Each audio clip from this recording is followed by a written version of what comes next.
Ready for another deep dive? Today, we're tackling AI. And wow, there's a lot to unpack. It's a huge topic. It really is. We're talking quantum computers, AI ethics, the whole shebang. We're diving into a recent episode of the AI Today podcast, see what insights we can pull out. Sounds fascinating. Yeah, one of the things that really caught my ear was this whole concept of quantum AI.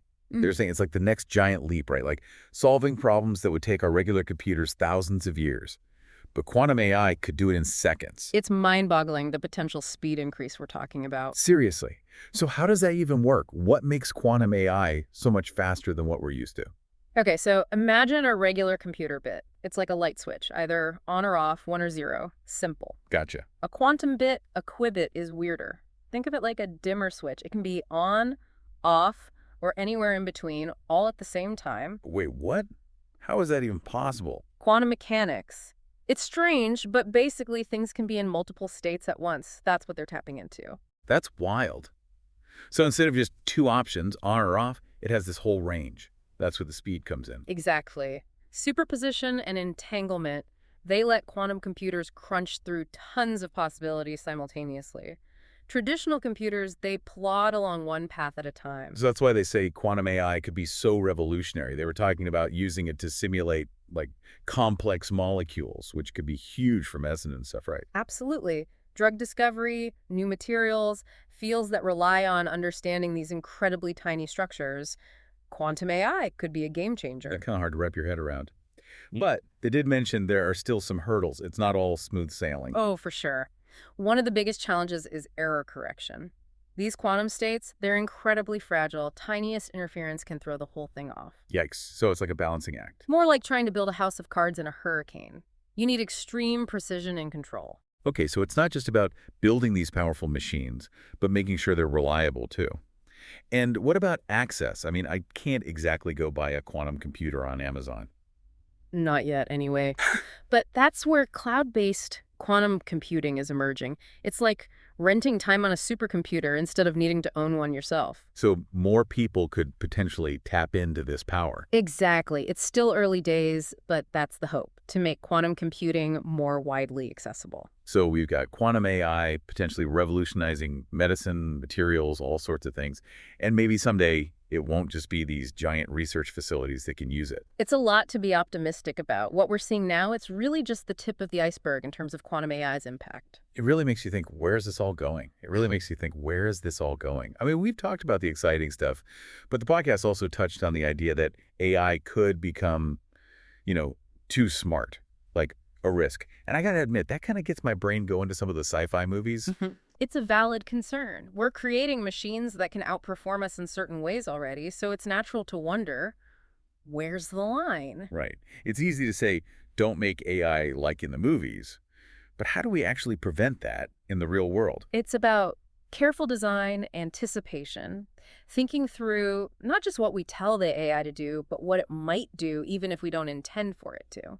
The data we use to train AI, the people doing that training, that all plays a role. So like having diverse teams of developers is super important, right? To make sure there aren't blind spots. Exactly. Different perspectives, different backgrounds, that helps make sure we're considering a wider range of possibilities, good and bad. And it's not just about those big dramatic risks, but also the everyday impact of AI, like on jobs, for example. Oh yeah, that's a big one I keep hearing about. Automation, changing how we work, maybe even replacing some jobs entirely. It's something to be aware of, definitely. Whenever you have a new technology, there's an adjustment period. And with AI becoming more advanced, those changes could be pretty significant for a lot of industries. So it's not just about building amazing AI, but also preparing for how it changes the world around it. Absolutely. Proactive thinking about training, education, making sure people have the skills they need for the jobs of their future.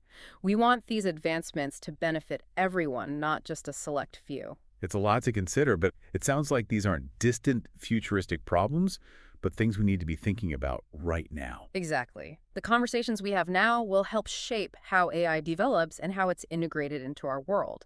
It's not too early to be having those discussions. What really strikes me is this balance. Like, so much potential for positive change, but also the need to be really thoughtful and responsible. It's a powerful tool, and like any tool, it can be used in different ways. We have a responsibility to guide its development in a way that benefits humanity as a whole. The AI Today episode also got into how quantum computing could be used to tackle climate change.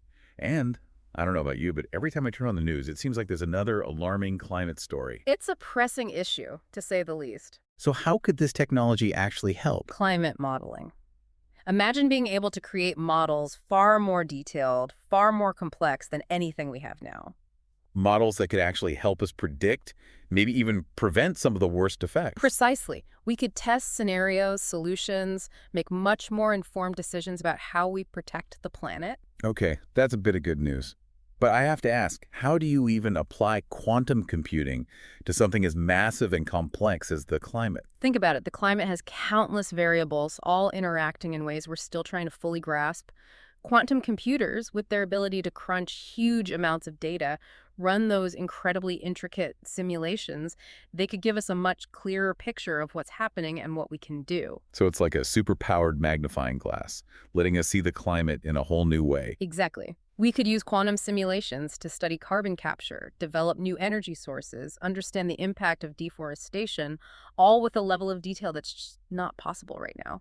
That's incredible. But when are we talking about? When will these quantum computers be making a real difference in climate science?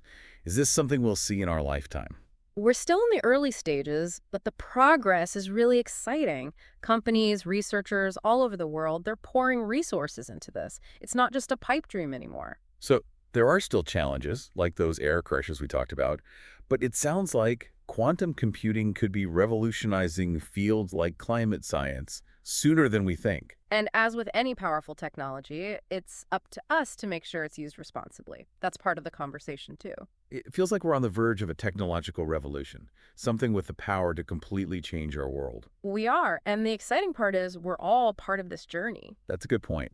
It's easy to feel like these advancements are happening out there, Yeah, but they really do affect us all. they do. And the more informed we are, the better equipped we'll be to deal with the changes, good and bad, that are coming. So for someone who's not a scientist, who's not a tech expert, how do they stay informed? It can feel overwhelming. You don't need to be a tech whiz to understand the basics, to start forming your own opinions. Podcasts like this one, articles, documentaries, there are so many great resources out there. Start by following your curiosity. It's about asking questions, not being afraid to dive in, even if it seems complicated. Exactly. Challenge your assumptions, and don't be afraid to learn something new. It's like you said, this isn't just about technology. It's about all of us figuring out how to navigate this new landscape together. And that includes you, the listeners. Your voices, your questions, your concerns, they're all part of this conversation. Speaking of our listeners, I'd love to hear what you all think. This has been a lot to process, but hopefully this deep dive has sparked some ideas, maybe even inspired some of you to go learn more about AI. It really makes you think, where does it go from here? I mean, we've covered so much ground, quantum bits, AI ethics, even climate change. But what about our everyday lives? How soon till we see this stuff in action, like practically? Well, in a lot of ways, we already are. Think about it. Personalized recommendations on streaming services, those algorithms that seem to know what you'll click on social media, that's all AI behind the scenes. It's true. Sometimes I forget how much of it is already woven into our lives, but I'm thinking more, I don't know, tangible. The podcast mentioned hybrid quantum classical computing. What is that exactly? Basically, it's the best of both worlds. You're combining traditional computers, good for everyday tasks, with these new quantum computers that are amazing at those really complex problems. They work together. So it's not about our laptops becoming obsolete, it's more like enhancing them. Precisely. Each type of computing does what it does best, and we're already seeing it in fields like finance, where quantum algorithms are being used to manage risk and optimize investments. Wow, so even though most of us won't have a quantum computer on our desk anytime soon, we're already benefiting from the tech. It's like a sneak peek into the future. And it's a future with a lot of potential. Imagine doctors using AI for truly personalized medicine based on your unique genes. Or self-driving cars, navigating roads with incredible safety and efficiency.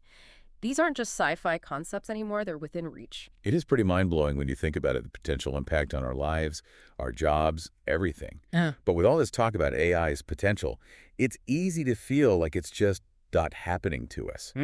What would you say to someone who wants to be more than a bystander in all of this? Stay curious. Don't shy away from learning about AI just because you don't have a computer science degree. There are so many resources available, articles, online courses, even podcasts like this one. Find what interests you and dive in. It's about taking that first step, right? Not being intimidated. Exactly. And ask questions. Even if you think they're dumb, Well, the more you learn, the more you can be a part of the conversation, shaping how this technology develops. because at the end of the day, it's not about lines of code. It's about people. How AI can help us solve problems, create a better future for everyone. Couldn't have said it better myself. AI has the potential to revolutionize our world, but it's our responsibility to guide it, to make sure it's used ethically and for the right reasons. Well said. It's been an amazing journey exploring the world of AI with you.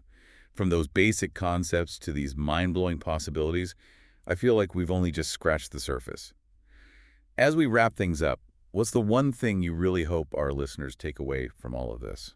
That the future of AI isn't set in stone, it's being written right now. And we all have a role to play. Stay informed, stay engaged, and most importantly, stay curious. You never know, you might be the one to make the next big breakthrough. I love that. Thank you so much for joining me for this deep dive. It's been an incredible conversation. It was my pleasure. Always happy to talk about this stuff. And to our listeners, thank you for joining us on this journey into the world of AI. We hope this episode has sparked your own curiosity and inspired you to keep exploring the incredible potential of this technology. Until next time, keep asking questions, keep learning, and keep diving deep into the topics that fascinate you.